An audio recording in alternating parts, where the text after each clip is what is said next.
Kita tahu Islam sesuai dengan namanya adalah agama damai. Maka akhlak manusia kepada sesama manusia menempati porsi yang penting dalam kehidupan beragama. Bagaimana seorang muslim bergaul bertata krama terhadap sesama manusia. Mari kita lihat lebih jauh persoalannya. Untuk memudahkan pembicaraan dari kacamata agama, kita kelompokkan saja manusia itu dalam dua. Pertama yang seiman dan yang kedua yang tidak seiman. Yang tidak seiman itu kita sebut saja kufur atau kafir. Nah, kepada yang kafir pun kita diajarkan untuk berakhlak. Apalagi kepada yang memang nyata-nyata seiman, sekeyakinan, seakidah. Kemanapun Islam datang, ke negara manapun ia masuk, ia tidak menaburkan kerusakan. Jadi tidak benar kalau orang pernah itu menggambarkan, saking sentimennya seorang orientalis pernah menggambarkan Nabi Muhammad di tangan kirinya Quran, di tangan kanannya pedang. Menggambarkan seolah-olah Islam dikembangkan dengan kekerasan. Sebenarnya tidak sama sekali. Kalaupun dalam sejarah perkembangan Islam pernah terjadi perang, maka perang dalam Islam sesungguhnya apabila kita amati sejarahnya bukan untuk memaksakan agama, karena memang agama tidak bisa dipaksakan, tetapi justru untuk mempertahankan agama dari segala macam hambatan, rintangan, hinaan dan fitnahan. Tapi kemanapun yang jelas Islam masuk, dia tidak pernah membuat kekacauan, kerusuhan ataupun penghancuran. Candi Prambanan bahkan dipugar, gereja-gereja tidak ada yang dihancurkan oleh umat Islam. Kenapa? Islam agama damai.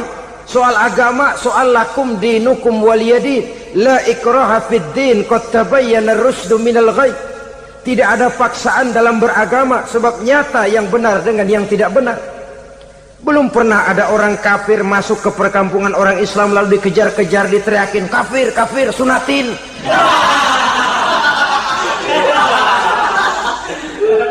Belum pernah. Kenapa? Islam menghormati orang lain agama. Nah, yang kafir ini macam-macam, saudara. Ada kafir harbi. Nah, ini kafir kerok. Ini kafir yang nyata-nyata memproklamirkan permusuhan kepada umat Islam. Nyata-nyata mengganggu ketenangan umat Islam. Kafir yang seperti ini yang boleh diperangi. Misalnya kita mau sembahyang Jumat dijagain, nggak boleh sembahyang Jumat, getok palanya. Kafir harbi artinya tantangan perang datang dari mereka, bukan kita yang mulai, mereka yang buka front. Prinsipnya umat Islam tidak boleh mencari-cari musuh, tapi pun tidak boleh lari kalau ketemu musuh. Musuh jangan dicari, ketemu jangan lari. Karena itu kesan seolah-olah umat Islam ini teroris, umat Islam ini destroyer, umat Islam ini sering menimbulkan keonaran, kerusakan. Sungguh satu fitnahan yang sangat keji. Umat Islam adalah umat yang cinta damai. Islam di masa perkembangannya masuki Eropa melalui Selat Gibraltar, Jabal Tariq, memasuki Spanyol. Islam tidak pernah meruntuhkan gereja. Islam tidak pernah membunuh orang-orang Nasrani. Bahkan Islam mewariskan peradaban dan kebudayaan yang begitu tinggi nilainya di bidang ilmu pengetahuan. Sampai ketika itu Barat banyak mengkaji ilmu pengetahuan dari dunia Islam. Buku-buku berbahasa Arab diterjemahkan ke bahasa Yunani, dipelajari oleh para cendekiawan di negeri Barat sana. Mereka mengambil manfaat yang banyak dari masuknya Islam ke Eropa. Sementara gereja tetap berdiri dengan megahnya. Kuil-kuil tempat peribadatan tidak satupun yang diusik-usik. Kenapa? Islam agama yang cinta damai. Asal dia tidak diganggu, asal kehormatannya tidak dihinakan. Jadi kafir harbi, kafir yang nyata-nyata nantang perang, ngajak berkelahi. Itu kafir yang nyari penyakit. Kafir harbi ini boleh diperangi dengan catatan mereka yang memang mulai. Yang kedua, kafir zimmi. Kafir zimmi, kafir yang hidup di tengah mayoritas muslim, tapi mereka mau hidup dengan aman, damai, tenang. Mereka wajib dilindungi. Bahkan Nabi pernah memberikan satu jaminan, man aza zimmiyan faqad azani. Siapa yang mengganggu orang kafir zimmi sama saja dengan mengganggu saya. Kehormatannya dijaga, harta bendanya dilindungi, anak istrinya pun dilindungi. Dan ini jadi kenyataan. Saudara bisa lihat di negara-negara yang mayoritas penduduknya beragama Islam, orang-orang kafir di luar Islam hidup dengan tenang, aman, damai. Di Saudi Arabia, di luar tanah haram, di luar Mekah dan Madinah, banyak orang-orang kafir mencari nafkah. Mereka tenang, aman, dilindungi undang-undang. Begitu di Mesir, begitu di negara Indonesia yang berdasarkan Pancasila ini. Kehidupan beragama menimbulkan gairah, rukun, tenang, aman, damai, sepanjang tidak saling ganggu, tidak saling usik, menghargai orang yang sudah beragama, tidak menjadikan penganut suatu agama sebagai sasaran dari dakwah agama lainnya. Saudara-saudara kaum muslimin rahimakumullah. Jadi memang oleh Al-Quran kita dianjurkan asidda alal kuffar ruhama bainahum. Tegas kepada orang kafir, kasih sayang kepada sesama muslim. Tapi tegas bukanlah berarti marah-marahan, bukan berarti musuh-musuhan, bukan ngajaki perang. Tegas dalam arti punya garis tentang kehidupan beragama, lakum dinukum waliyadin. Soal kehidupan sosial, mari kerjasama. Bangun jalan, ayo rame-rame. Siskamling, mari bebarengan. Bikin puskesmas, mari sama-sama. Tapi kalau sudah soal agama, itu tidak perlu ada toleransi agama. Yang perlu toleransi antar umat beragama. Kalau umatnya mau kerjasama silakan, tapi tidak menyangkut soal ibadah. Jangan kerjasama di bidang ibadah. Itu kerjasama yang salah pasang, saudara-saudara. Sehingga dengan demikian toleransi adalah menyangkut kehidupan antar umat beragama. Sedangkan agama sendiri punya kapling yang nyata. Sehingga dengan demikian tegas kepada orang kafir dalam arti kita punya satu kepribadian. Tidak ngambang. Enggak, lalu kalau ditanya orang, sebenarnya agama lu apa sih? Gua mah gimana musimnya aja. Agama pakai musim kayak rambutan. Akhirnya ya begitu, musim-musiman. Ke masjid kelihatan, ke gereja hayo, ke candi nongol, ke apa? Bingung malaikat bagaimana nyatetnya nih bocah ini. Di mana aja ada. Kita punya satu kepribadian. Saya muslim dan garis saya ini, lakum dinukum waliyadin. Bagi Tuhan persilakan agama Tuhan, bagi kami agama kami. Kami hormati Tuhan, Tuhan hormat kepada kami. Tapi soal agama, kaplingnya jelas. Kerjasama, mari urusan muamalah, bidang sosial. Yuk kita siskamling sama-sama dengan orang lain agama. Mari jaga kerukunan, kesatuan, persatuan, kekompakan. Perbaiki jalan yang rusak, mari sama-sama. Mendandani jembatan yang runtuh, mari sama-sama. Tapi sembahyang, kaplingnya lain-lain. Sebab Nabi juga dulu pernah ditawarkan begitu loh sama kafir jahiliyah dulu, Quraisy itu. Sudah Muhammad, sekarang begini saja, kita join aja daripada marah-marahan. Hari ini saya oke menyembah Tuhanmu Allah, besok gantian kamu menyembah Tuhan kita Latta, Uzza, Manat dan Hubal. Turun, qul ya ayyuhal kafirun la a'budu ma ta'budun. Soal ibadah kaplingnya jelas, tidak boleh dicampur adukkan. Saudara-saudara, adapun maunah, keistimewaan yang diberikan Allah kepada hamba-hambanya yang belum sampai kepada tingkat wali. Tapi orang itu lebih banyak kebaikannya daripada kesalahannya. Umpamanya, saudara jalan bertiga di pinggir jalan. Saudara ada pada posisi di tengah, lalu bertiga ini ketabrak mobil. menurut perhitungan saudara mati lebih dahulu. Tapi terjadi hal yang aneh, dua teman saudara mati, saudara malah cuma luka dan lecet sedikit saja. Apa itu?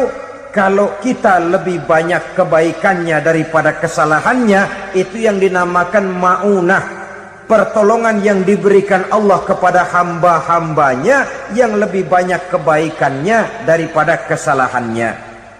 Sedangkan yang dinamakan irhas, kejadian luar biasa pada diri seseorang pada waktu dia masih kecil, yang menunjukkan tanda-tanda keistimewaannya. Itu umumnya pada para nabi pada usia kecilnya sudah ada irhas, tanda-tanda istimewa. Jelas baik mukjizat, karomah, maunah maupun irhas berbeda dengan sihir. Sihir ini jelas saja merupakan bantuan dan persekutuan antara manusia dengan setan. Padahal setan, kata Allah dalam Al-Quran, innahu lakum aduwwum mubin, sesungguhnya setan bagi kamu adalah musuh yang sangat jelas. Saudara-saudara kaum muslimin rahimakumullah, di zaman sekarang dalam menghadapi beban kehidupan yang makin pelik, menghadapi stres yang tidak kunjung selesai, menghadapi persoalan-persoalan yang teramat berat, orang sering mencari jalan keluar kepada hal-hal yang menurut pendapatnya bisa meringankan beban moralnya itu. Pergilah dia mencari sesuatu yang dapat meringankan bebannya. Dan tidak jarang yang jatuh ke pangkuan tukang-tukang tenung, ke pangkuan tukang-tukang sihir, yang mereka itu oleh Quran dijelaskan kadzabal munajjimun walau sodaku. Tukang-tukang tenung, tukang-tukang sihir, mereka itu bohong walaupun benar. Maksudnya bohong walaupun benar, artinya kalau yang mereka kerjakan benar, itu sih kebenaran. Benar dengan kebenaran itu lain. Kebenaran, kebetulan bisa, tapi tidak untuk selalu. Apalagi kalau itu sudah membahayakan kehidupan orang lain. Jadi oleh karena itu Nabi berpesan, jauhilah daripada sihir. Kalau sudah jauhilah dari sihir, artinya ya jauhilah daripada mempelajarinya, jauhilah daripada bergaul dengan orang-orang yang ahli di bidang itu, karena dari pergaulan segalanya bisa menular. Ini merupakan cerminan dari rapuhnya akhlak kita kepada Allah Subhanahu wa taala. Karena usaha saya memang, karena saya peras keringat banting tulang, tentu. Tapi sadarkah kita bahwa sepanjang yang bisa kita lakukan cuma berusaha, peras keringat banting tulang, pergi pagi pulang sore. Tapi bisakah kita memastikan hasil usaha kita? Apalagi yang paling dekat, misalnya saja yang sungguh-sungguh di luar jangkauan kemampuan kita, soal rezeki, soal jodoh, soal maut. Kitakah yang mengatur? Kitakah yang menentukan? Subhanallah. Manusia sungguh tidak berdaya menghadapi tiga hal paling pokok ini. Rezeki, kita cuma bekerja. Kitakah yang menentukan? Tidak. Kita berusaha saja, rezeki belum pasti dapat. Apalagi kalau kita tidak berusaha. Jangan terjebak dalam fatalisme. Belum perang udah nyerah. Emang dasar rezeki datangnya dari Tuhan, gak usah kerja, dan ntar juga kalau dia datang. Dari mana datangnya? Kerja saja belum tentu dapat rezeki, apalagi kalau tidak kerja. Yang jelas usaha perlu kepastian, itu urusan Allah. Ini akhlak kepada Allah Subhanahu wa taala. Jodoh juga begitu. Kita berusaha, kita berupaya, Allah menghendaki lain jadinya. Maut juga begitu. Siapa sih yang pengen ngadepi maut? Siapa sih yang pengen mati? Siapa sih yang pengen ketemu malaikat Israel? Tidak seorang pun kalau ditanya, kecuali mereka yang putus asa ya. Kalau otaknya masih normal, mau mati mesti belakangan dulu udah dikit. Tapi yang satu itu saudara, kalau dia sudah datang, tenaga mana yang bisa menolak? Kalau dia sudah berkunjung, kekuatan mana yang bisa menghindar? Kalau dia sudah ingin bertemu, kemana kita bisa melarikan diri? Manusia sepanjang yang dia lakukan hanya berusaha, tapi kepastian, ketentuan dari Allah Subhanahu wa ta'ala. Orang yang kufur nikmat, nutupin Allah. Dia merasa rezekinya adalah mutlak peras keringatnya, seolah-olah Allah nggak punya peranan apa-apa di situ. Oh, ini kan saya bisa rumah begini karena saya kerja keras. Oh, ini mobil saya begini, saya kerja keras. Peras keringat, banting tulang, keras.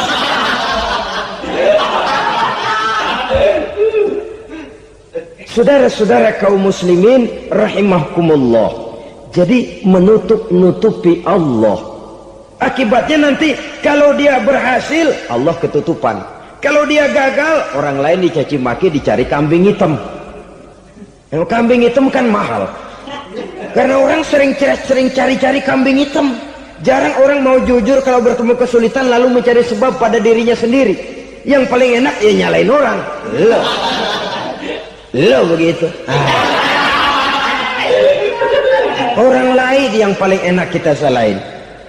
Au ya'malu fi mukhalafatil mun'im, atau dia melakukan sesuatu yang tidak sesuai dengan kehendak yang memberikannya nikmat. Diberikan kita tangan, mulut sih nggak berhenti, terima kasih Tuhan, alhamdulillah saya dikasih tangan. Cuma nih tangan enteng mat nabokin orang mulu. Itu sudah mukhalafatul mun'im, bertentangan dengan kehendak yang memberikan nikmat. Diberikan harta, mulutnya mah basah, terima kasih Tuhan, alhamdulillah dikasih harta, tapi pelitnya minta ampun, kikir koret medit. Ini juga termasuk kufur nikmat, mempergunakan suatu nikmat bertentangan dengan kehendak daripada yang memberikan nikmat itu sendiri. Saudara-saudara kaum muslimin rahimakumullah, oleh karenanya kufur iman memang lebih bahaya daripada kufur nikmat. Tapi jangan lupa, kufur nikmat bisa menyeret orang kepada kufur iman. Nah kalau Allah udah dialingin, Tuhan sudah dinomor duain, lama-lama kenapa dia tidak mendewakan dirinya sendiri, mendewakan pangkatnya, mendewa-dewakan otaknya, mendewa-dewakan kemampuannya? Pada awalnya dia memang cuma kufur nikmat, tapi lambat laun kalau ini tidak diobati, secara pasti orang akan mengarah kepada kufur iman. Bisa berbentuk syirik, bisa berbentuk nifak, bisa berbentuk riddah. Saudara-saudara, oleh karena itu menjaga akhlak kepada Allah mutlak penting. Sebab apa? Kita tidak berakhlak kepada manusia saja, kita dikucilkan dari pergaulan. Kalau kita tidak berakhlak kepada Allah, dikucilkan oleh Allah. Hadis qudsi menyatakan, man lam yashkur ala na'mai wa lam yasbir ala balai falyakhruj min tahtis samai falyatlub rabban siwaya. Kata Allah, siapa orang yang tidak mau bersyukur terhadap nikmat yang aku berikan kepadanya dan tidak mau sabar terhadap ujian yang aku berikan kepadanya, falyakhruj min tahtis samai, persilahkan saja keluar dari kolong langitku, waliyatlub rabban siwaya, tolong cari Tuhan lain selain daripada aku. Murka Allah, diusir, cuman gak kedengeran aja. Siapa yang tidak mau syukur terhadap nikmatku, siapa yang tidak mau sabar terhadap ujian yang aku berikan kepadanya, persilahkan keluar dari kolong langitku ini, cari Tuhan lain selain aku. Nah, langit Tuhan yang punya, Tuhan kita lawan, diusir dari kolong langit, mau pindah ke kolong mana?